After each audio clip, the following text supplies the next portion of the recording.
Selamat pagi, siang, maupun malam. Baiklah, kami dari tim 1, saya sendiri Holly Maria Basa dan teman saya Nisa Purnamasari Guru Bangun. Kami dari Auditing Pagi 6D akan mempresentasikan hasil PowerPoint kami, yaitu topik 1 tentang partnership atau persekutuan firma, mata kuliah akuntansi keuangan lanjutan 2. Baiklah, berikut penjelasan dari hasil PowerPoint kami. Yang pertama, pengertian entitas perusahaan. Entitas adalah organisasi legal yang didirikan untuk menyediakan barang atau jasa untuk konsumennya. Bisnis dalam ekonomi kapitalis memberikan kepada individu untuk memperoleh laba atau berupa keuntungan finansial yang dapat menyehatkan dirinya dan mengembangkan usahanya. Persekutuan adalah gabungan dari dua atau lebih individu untuk memiliki bersama dan mengelola suatu usaha berdasarkan perjanjian dengan tujuan memperoleh keuntungan bersama. Yang kedua, bentuk-bentuk persekutuan. Perusahaan yang berdiri di Indonesia secara umum terbagi atas 3 bentuk kepemilikan. Yang pertama, perusahaan perseorangan, yaitu perusahaan yang didirikan oleh seorang individu yang dikelola sendiri dengan tujuan untuk memperoleh laba dan yang akan digunakan untuk kepentingan pribadinya. Yang kedua, persekutuan partnership, perusahaan yang didirikan oleh gabungan atau asosiasi dua atau lebih individu sebagai pemilik untuk menjalankan usaha secara bersama dengan tanggung jawab bersama hingga aset pribadi. Yang ketiga, perseroan terbatas, yaitu badan usaha yang berbadan hukum yang merupakan persekutuan modal, didirikan berdasarkan perjanjian dan melakukan kegiatan usaha dengan modal dasar yang seluruhnya terbagi dalam saham dan memenuhi persyaratan yang ditetapkan dalam undang-undang serta peraturan pelaksanaannya. Yang ketiga, jenis-jenis persekutuan. Adapun beberapa jenis-jenis persekutuan, yaitu pertama, persekutuan perdagangan atau trading partnership, yaitu yang memiliki arti perusahaan yang berfokus dalam bidang pembelian, produksi, dan penjualan. Yang kedua, persekutuan umum atau general partnership, yaitu persekutuan di mana setiap anggota ada di dalamnya memiliki kebebasan dalam bertindak atas nama perusahaan dan setiap anggota bertanggung jawab atas tindakan yang dibebankan kepadanya. Persekutuan terbatas atau limited partnership, yaitu persekutuan di mana aktivitas setiap anggota dibatasi. Begitu pula dengan tanggung jawab juga dibatasi jumlahnya terhadap jumlah investasi yang telah diberikan oleh masing-masing anggota. Yang keempat, joint stock company, yaitu persekutuan ini terbentuk karena modal yang berasal dari saham-saham, di mana saham tersebut dapat dipindah-tangankan, dan pemindah-tanganan tersebut dapat dilakukan dengan ketentuan bahwa tidak mengganggu dari jalannya usaha dalam persekutuan. Yang kelima, persekutuan jasa-jasa, yaitu persekutuan yang bergerak dalam bidang pemberian jasa dari keahlian yang dimiliki oleh para sekutu. Yang keenam, firma atau biasa disebut dengan FA, yaitu persekutuan yang didirikan oleh dua pemodal atau lebih. Setiap anggota bertanggung jawab penuh terhadap persekutuan yang didirikan, dan pembagian keuntungan berdasarkan pada akta perjanjian yang telah dibuat. Yang ketujuh, persekutuan komanditer atau CV, atau biasa dipanjangkan oleh Komanditer Penoscape, yaitu suatu badan usaha yang mempersekutukan modal dananya dari 2 orang atau lebih yang akan terbagi lagi menjadi 2 jenis sekutu. Yang kedelapan, perseroan terbatas atau PT, yaitu persekutuan yang telah memiliki badan hukum tetap. Modal perusahaan berasal dari saham yang ditanamkan oleh para pemiliknya, sehingga para pemilik dan pemegang surat saham memiliki hak atas perusahaan serta keuntungan yang diperoleh oleh perseroan terbatas tersebut. Contoh kasus pendirian persekutuan. Pada tanggal 1 Februari 2019, Tuan Rico, Tuan Bernard, dan Tuan Vincent sepakat untuk mendirikan sebuah firma. Berikut ini adalah setoran modal masing-masing anggota. Untuk kas, Tuan Rico menyetor 25 juta, Tuan Bernard 0, Tuan Vincent 5 juta. Untuk persediaan, Tuan Rico 0, Tuan Bernard 18 juta, Tuan Vincent sebesar 7 juta.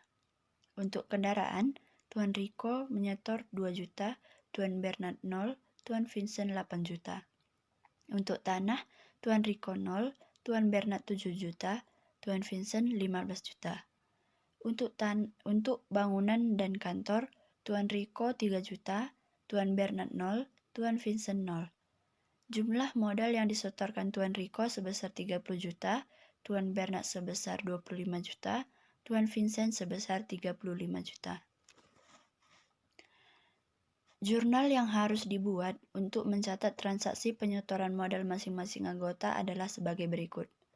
Untuk Tuan Rico, kas sebesar 25 juta di debit, kendaraan sebesar 2 juta di debit, bangunan kantor sebesar 3 juta di debit. Modal Tuan Rico sebesar 30 juta di kredit. Untuk Tuan Bernard, persediaan sebesar 18 juta di debit, tanah sebesar 7 juta di debit, modal Tuan Bernard sebesar 25 juta di kredit.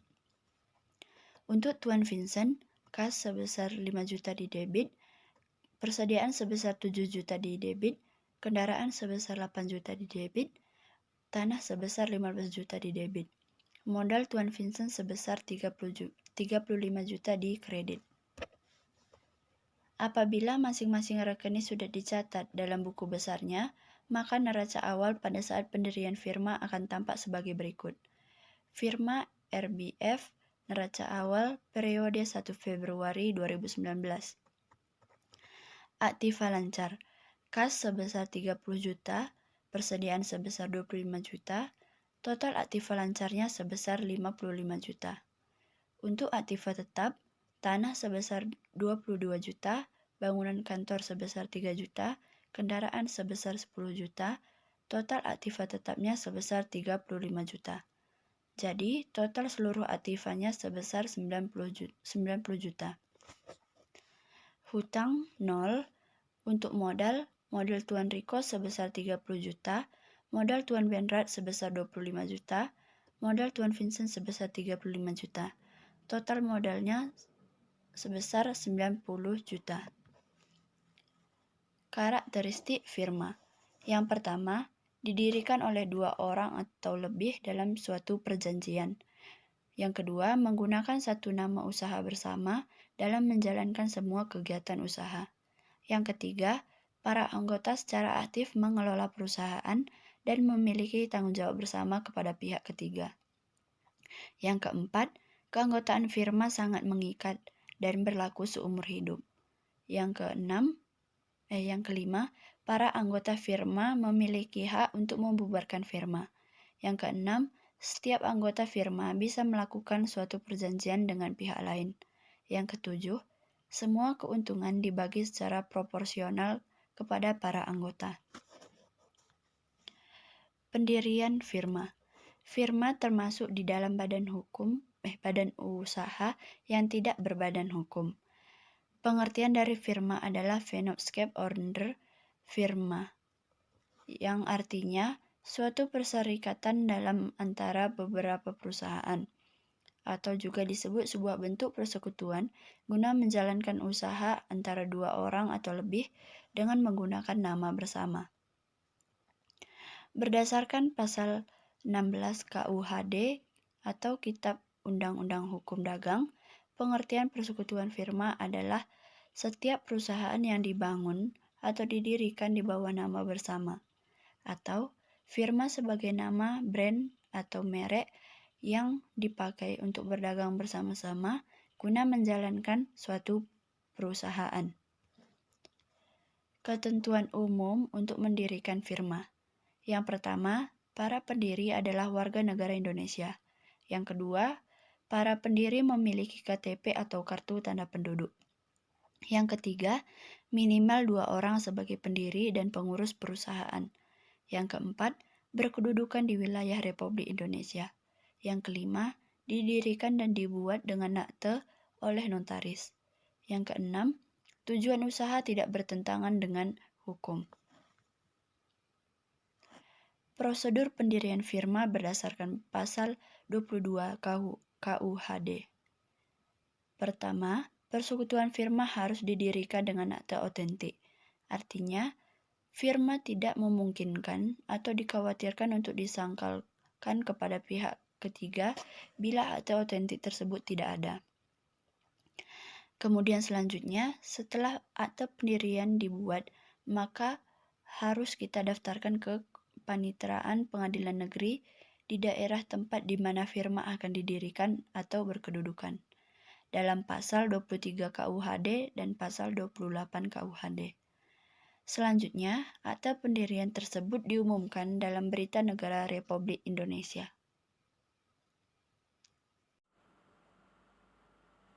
Adapun berikut ini contoh kasus pendirian firma, yaitu seperti soal di bawah ini. Tuan Arta dan Tuan Graha sepakat mendirikan usaha persekutuan firma dengan nama Gatra. Diminta dari soal tersebut yaitu buatlah jurnal dan laporan posisi keuangan firma Gatra dengan menggunakan dua metode. Yang pertama menggunakan metode bonus atau total modal sekutu tidak berubah dan modal para sekutu menjadi sama. Dan yang kedua metode goodwill, yaitu nilai nominal modal terbesar yang dijadikan nilai modal yang harus dimiliki oleh para sekutu. Dapat kita lihat dari soal di atas. Yang pertama, kita harus memecahkan kasus dengan menggunakan metode yang pertama, yaitu metode bonus. Yang pertama, Tuan Arta memberikan setoran awal berupa uang tunai sebesar 340 juta. Maka dari itu kita masukkan setoran modal awal Arta sebesar 340 juta di posisi kredit. Yang kedua, setoran modal Graha. Adapun Tuan Graha menyetorkan atau menyerahkan kantor sebesar 175 juta dan akumulasi penyusutan sebesar 35 juta. Maka dari hasil tersebut diperolehlah nilai buku sebesar 140 juta. Sedangkan nilai pasar pada peralatan kantor tersebut sebesar 120 juta. Maka dari itu yang dipakai adalah peralatan kantor dengan nilai pasar wajar peralatan sebesar 120 juta di posisi debit. Kemudian ada pun juga piutang usaha yang diserahkan oleh Tuan Graha sebesar 160 juta dan memiliki nilai bruto sebesar 185 juta. Yang dipakai adalah nilai realisasi bersih sebesar 160 juta. Maka piutang dimasukkan ke posisi debit sebesar 160 juta. Maka dari itu setoran modal Graha sebesar 120 juta ditambah 160 juta yaitu 280 juta. Dan total setoran modal keseluruhan anggota dijumlahkan 340 juta dijumlahkan dengan 280 juta. Terkumpullah sebesar 620 juta modal kedua belah pihak. Kemudian untuk kepentingan Tuan Graha, karena Tuan Graha sudah disepakati memiliki keahlian dalam bidang perpajakan, maka diberikanlah kepentingan sebesar 50% dari total kepentingan tersebut. Berarti 50% dikalikan dengan keseluruhan modal kedua anggota. 10 juta dikalikan dengan 50%, terhitunglah hasilnya 310 juta. Kemudian setoran modal Graha sebesar 280 juta, maka bonus untuk Graha pengurangan dari 310 juta dan 280 juta yaitu sebesar 30 juta.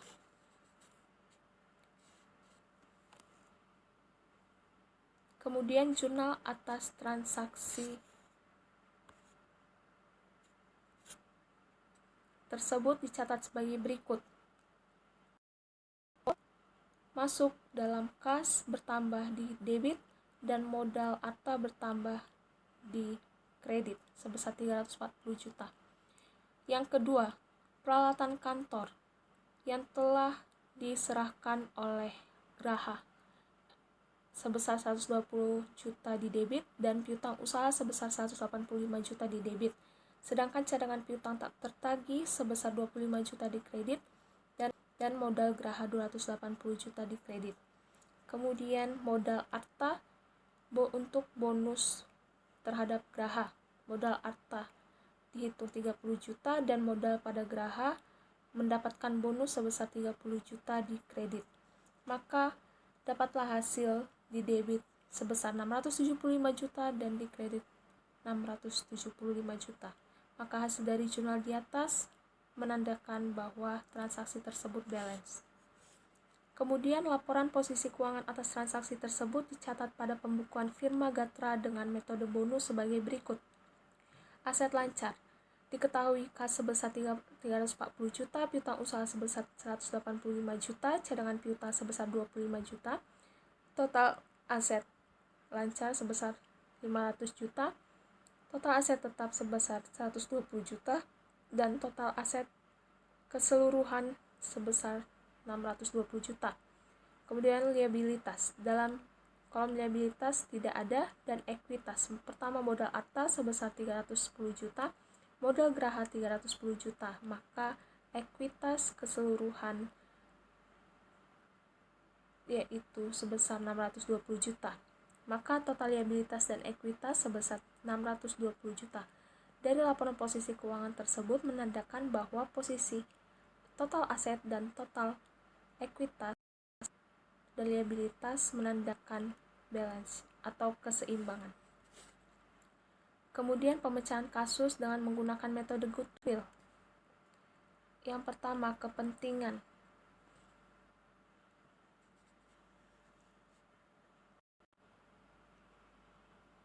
Pemecahan kasus dengan menggunakan metode goodwill, yaitu setoran modal awal arta sebesar 340 juta, kemudian kepentingan arta karena tadi tuan geraha memiliki kepentingan sebesar 50%, maka kepentingan tuan arta yaitu 100% dikurang dengan 50%, maka terdapatlah hasilnya 50%. Kemudian total modal kedua sekutu yaitu 340 juta dibagi dengan 50%, atau setoran modal arta dibagi dengan kepentingan arta tersebut, maka dapatlah hasil sebesar 680 juta. Kemudian total modal yang disetor sebesar 620 juta. Maka goodwill untuk tuan geraha yaitu 680 juta dikurang dengan 620 juta yaitu sebesar 60 juta. Kemudian jurnal atas transaksi tersebut. Yang pertama, setoran untuk modal arta yaitu kas pada debit sebesar 340 juta dan modal arta pada kredit sebesar 340 juta. Kemudian yang kedua, peralatan kantor sebesar 120 juta dan piutang usaha sebesar 185 juta dalam posisi debit, dan cadangan piutang tak tertagih sebesar 25 juta di kredit dan modal geraha sebesar 280 juta di kredit. Yang ketiga, goodwill untuk geraha sebesar 60 juta di debit dan modal pada geraha sebesar 60 juta di kredit.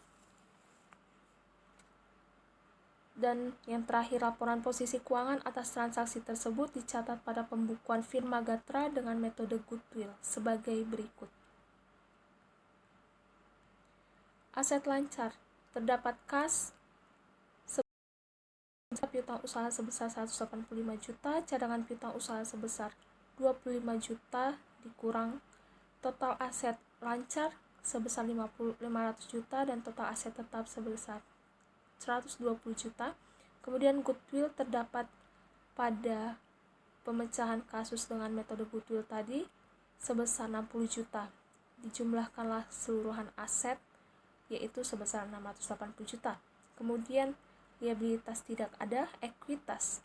Terdapat modal arta pada jurnal sebelumnya sebesar 340 juta dan modal geraha 340 juta. Sama karena 50-50%. Kemudian total ekuitas dijumlahkan sebesar 680 juta. Maka total liabilitas dan ekuitas sebesar 680 juta. Pada laporan posisi keuangan ini, dengan menggunakan metode goodwill menandakan bahwa laporannya balance. Baiklah, terima kasih. Berikut keseluruhan presentasi hasil PowerPoint kami. Jika ada kekurangan kami mohon maaf. Terima kasih atas perhatiannya kami ucapkan.